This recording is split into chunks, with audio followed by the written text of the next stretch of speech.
This is a lecture on the electric field, in particular the electric field due to a collection of point charges. And by point charges I just mean a charge with no extent. It doesn't take up any region of space. So we'll start out by talking about an overview of the electric field, give its definition. Then we'll talk about how that definition implies basically an expression for the electric field due to one point charge. Then we'll mention that you have an electric force. So given a known electric field, there will be a force of that field on a point charge, and we call that the electric force on point charges.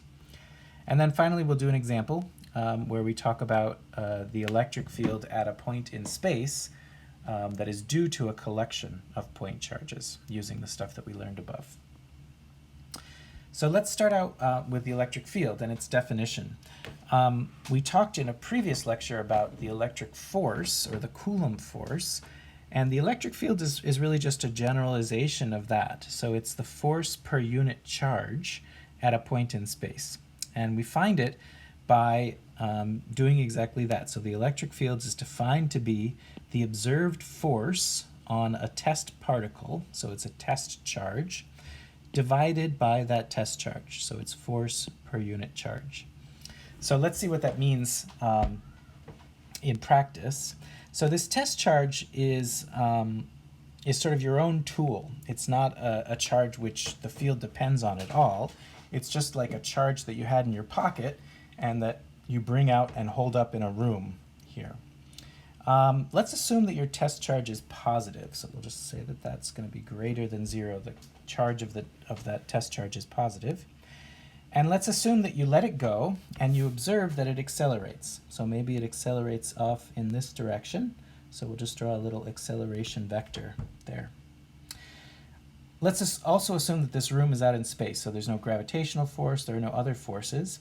So we know that that test charge is accelerating because there's an electric field in the room. And we know from Newton's second law that that acceleration must be due to a force. So we can draw that force. I won't draw it. We don't know exactly what the magnitude is because it depends on the mass of that test charge, but we know it points in exactly the same direction as the acceleration because of Newton's second law. And we can call that F of E on Q test. So there's a force due to some electric field, and then we figure out what that electric field is, and based on this equation here, the electric field is proportional to that force, but you divide off the test charge. So again, I don't know exactly what the length of it would be because it will depend on the value of my tool, of my test charge that I used, but I know that it points in exactly the same direction as these other vectors. So this is the electric field at this point in space here, this point. So the field does not depend on the test charge. As I said, it's your own tool. It's the thing that you keep in your pocket. So we could have actually done it the other way around. We could have taken a negative test charge if we wanted, and then we would have observed something different. We would have observed that the test charge would accelerate in the opposite direction. And if the test charge accelerated in the opposite direction, then that would mean that there's a force also in the opposite direction. But then when we go back to our equation, we would be dividing that force vector by the test charge, which we said now is negative, and that would flip this vector around to give us an electric field which is exactly the same thing here. So it does not matter what sort of test charge you use. It doesn't matter the magnitude or the sign of it. You'll always get exactly the same electric field. Now in practice you need to use a test charge that's small enough that it doesn't disturb the electric field, but we don't really need to worry about that right now.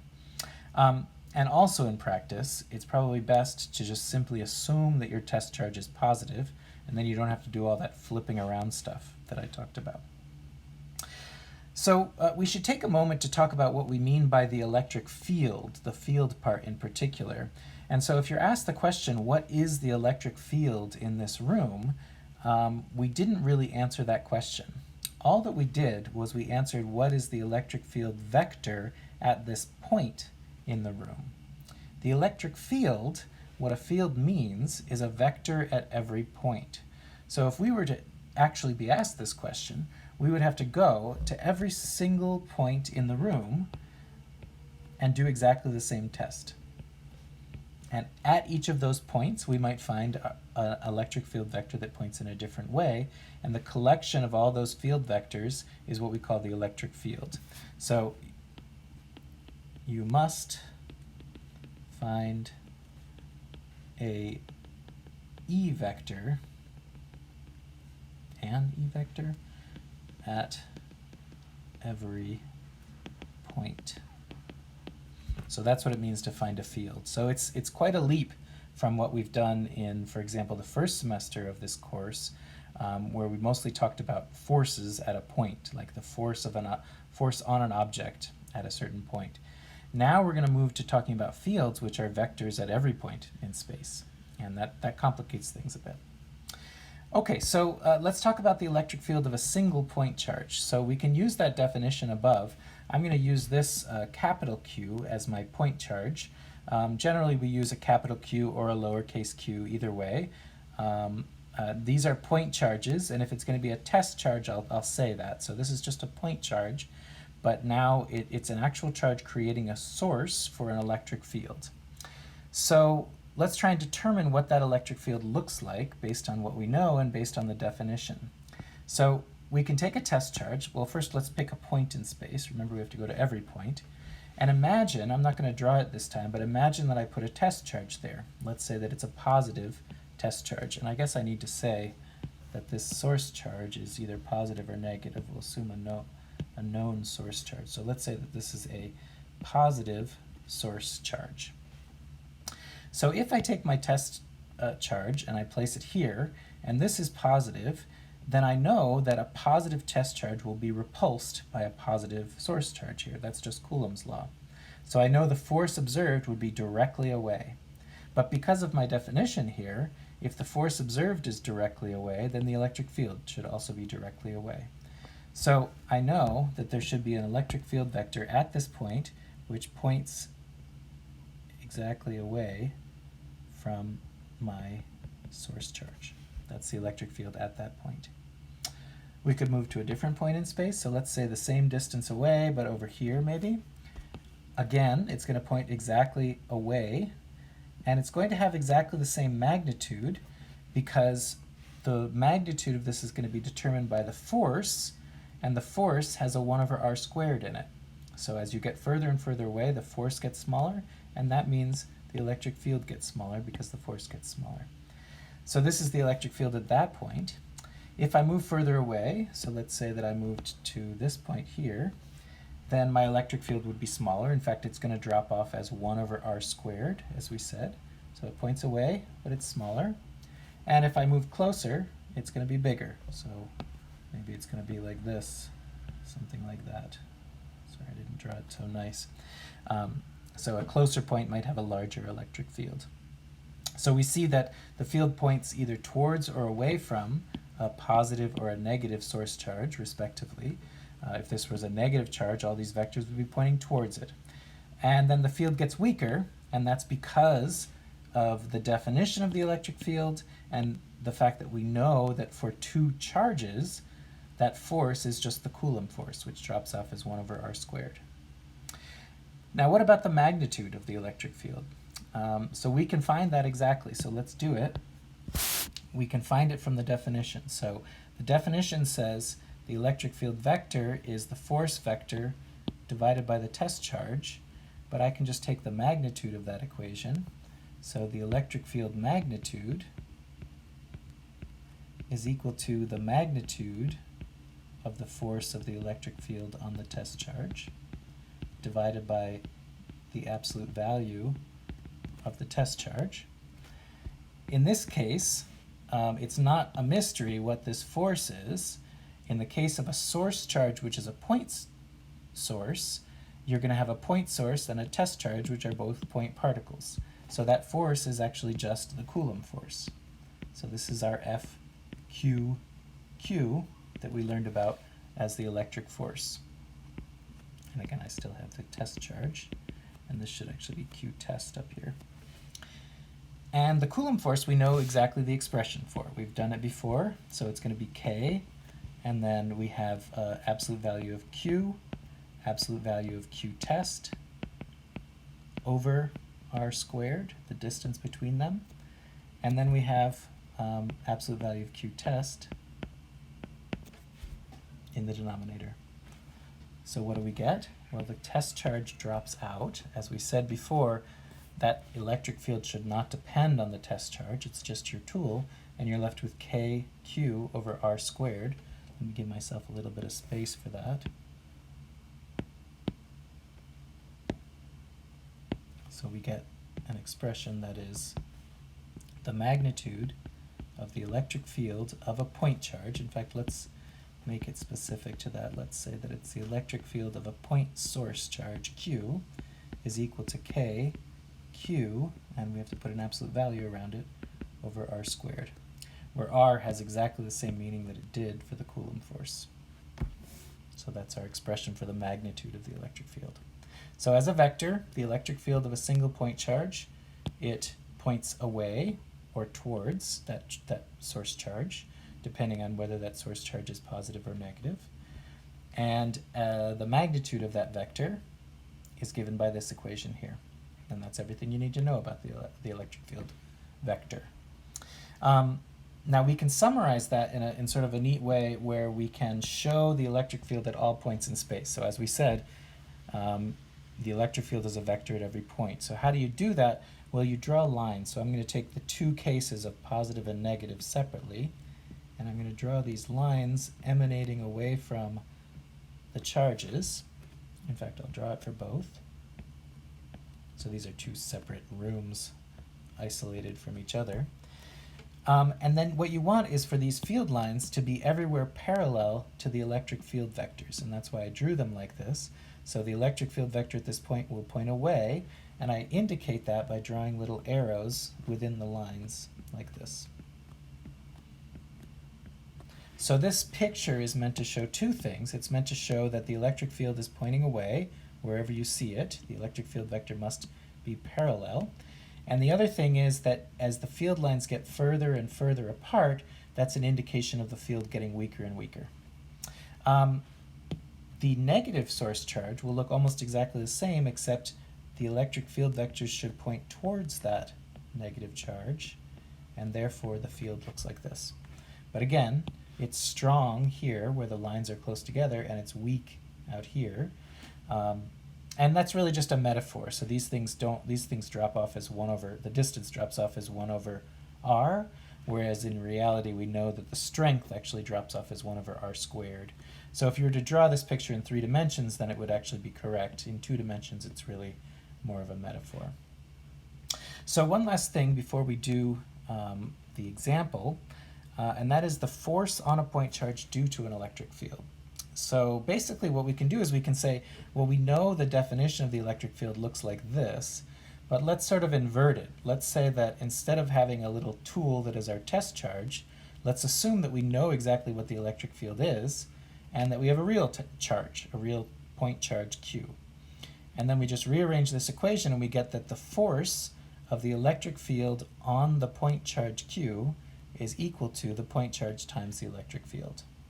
So we can see what that looks like.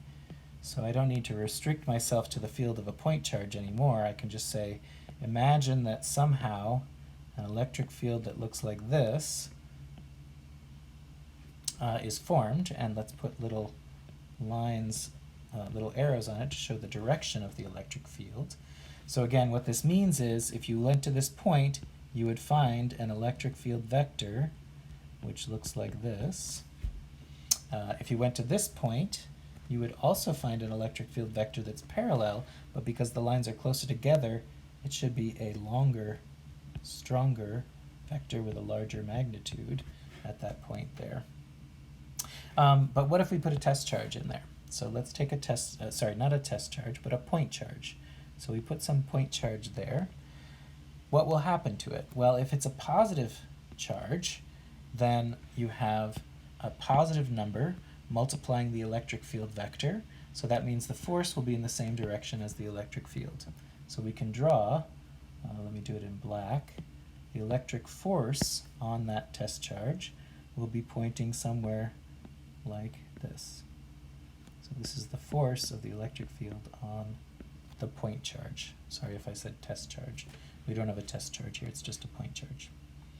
If it's a negative charge, so if I put some capital Q less than 0 here, then we know that the electric field points right, but if you multiply the electric field by a negative charge, then that will flip the vector around so the force points in the opposite direction. So we have a force which is going to be pointing like this in that case. So this is the Fe on capital Q instead of the Fe on little q. Okay, so that's the force on an electric charge, and that's it's sort of one of our fundamental forces. The reason that this is more fundamental is because the electric field, it turns out, is the fundamental thing. So we're going to find that the electric and magnetic fields sort of interact in a way that they can be understood completely independently of forces. And then once you put charges in those fields, you'll see the forces acting on charges. So this is sort of how we made the transition from forces to electric fields. But at this point, we should really start to think about electric fields being their own thing. And that's why I could draw a picture like this. Okay, so now we'll move on to our example, and that will be the last part of the lecture. And that is to find the electric field at a point due to a dipole source. So a dipole simply means two charges which are oppositely charged but have the same magnitude of charge. So this is Q greater than 0, and then down here I have minus Q, so just the opposite of it. And I've shown that they're a distance d apart, and that this point P, the one point in space that I'm interested in finding the vector, is located a distance L from the line that connects the two charges. So how do we do this? Well, first, we should recognize that we're not being asked to find the electric field everywhere, only at a point. That's nice. That means our answer should just simply be a single vector. But the electric field, if you're asked to find the electric field is a vector, so your answer must be a vector. And that means that the techniques that you use to find the answer should be vector techniques. So we can write down the basic equation first, and that is that the electric field at point P is equal to the sum of the electric field due to the first charge plus the electric field due to the second charge. So this is a principle of superposition, which we saw back in the first semester of physics. So I'm just going to label these as Q1 and Q2 just to be specific about it. And the reason that the total electric field is equal to the sum of the electric field by each point charge is just because it comes from the force, and we know that forces add up in that way. So really this is going to look a lot like adding up forces within, for example, a Newton's second law problem. And the thing I'm going to do next is going to look a lot like a free body diagram. So let's look at that. So we need to find the total electric field. Maybe I should just say this is the electric field at point P, the total electric field at point P. And it's a vector equation, and so we're going to need to use vectors. So let's draw what it looks like. It's always best to draw it out first. So let me draw just a couple other lines on here. Let's draw the line that connects the point charges to the point in space. And maybe I'll give that a name. We'll call this R1, and we'll call this R2. And we can draw the vectors because we know how it works now. So imagine that I place a test charge at point P. What would be the effect on that test charge due to the positive charge? Well, because the test charge I'm going to take out of my pocket is positive, and this is positive, there'll be repulsion. So we know that the field will point directly away because, oh geez, that's not right. Directly away, more like that. And we know that the field points directly away because the force would have pointed directly away. So the electric field due to the first charge is going to be pointing in that direction. And then take your test charge again, put it at point P, and imagine what would happen to it due to the second charge, due to this negative charge. Well, the negative charge will attract that positive test charge, and so therefore the electric field at this point must point exactly along the line like that, and that will be our E2. So now we see our E1 and E2, and we can already see how it's going to start to work when we do this addition here. Before we do any of that, let's just calculate what these magnitudes should be. So what are the magnitudes of E1 and E2? So E1, magnitude E1, we have our equation from the 2 pages ago, which is that the magnitude should be equal to K, absolute value Q1, over R1 squared. Now, R1 is just this distance from the point charge to the point in space, and so that's going to be equal to, I guess, the square root of L squared plus D squared. Let's just call that R. And the reason I'm calling it R is because this thing will be exactly the same, as you can see from the bottom triangle. So another thing we can say is that Q1 can just be called Q, because we said that Q1 is a positive charge, and Q2 is just a negative charge, and each of them have an absolute value of just Q. So this is KQ, I guess I should say, K absolute value Q over R squared. So that's the magnitude of the first field vector. The second field vector, as I've almost said already, is exactly the same. It's KQ2 absolute value over R2 squared, but again, these are KQ R squared. So E2 is equal to E1 in magnitudes, and we could just call that like EQ, just to make something brief. So they each have the same magnitude, and they're going to be given by that. Now, as I said, we have a vector equation. So a vector equation can be dealt with in general in 2 ways. You can deal with it in a graphical manner, or you can deal with it in an algebraic manner, and let's do both. So let's take both cases separately. So let's say that we have graphical first, and then we'll do algebraic second.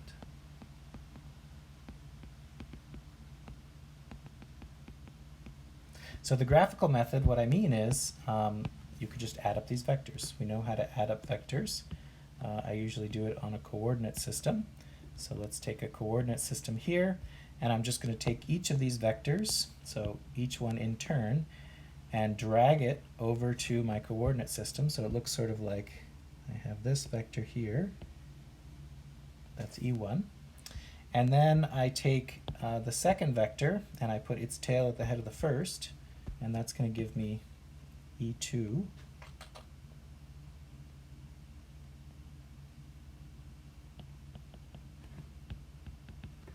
And because they have the same magnitude, and because they have the same angle with respect to the horizontal, so this is some theta here, I know that it will end up exactly along this vertical axis, and that the total electric field vector, the resultant in this case, because of our vector equation, will look like this.